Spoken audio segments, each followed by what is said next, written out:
কেনাও নেই কাকিমা, বাপরে বাপ। তাহলে ইয়ে করো না, থেকে জলটা ফেলো, কাটমার তো মুড়ে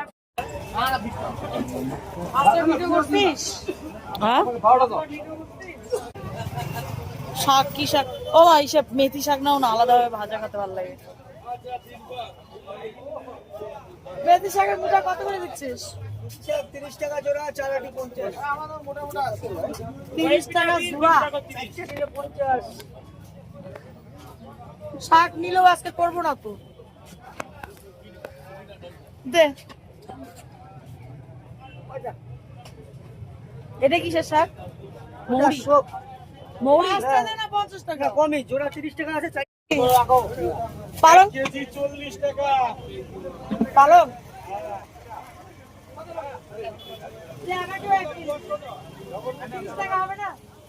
দাম করলে নাই, আমি হাতি করে দাম বেশি ছাড়া পয়সা থাকি না।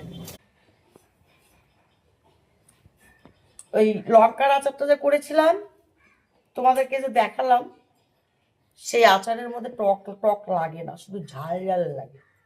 তাই ভাবলাম যে বাজার থেকে কয়েকটা লেবু নিয়ে আসে কেটে ওর মধ্যে মিক্সিং করে দিব। কি বলো, ভালো লাগবে না? অবশ্যই লাগবে। আশা করি তোমরা সকলেই ভালো আছো। এই যে লেবুটা, ভালো থেকো।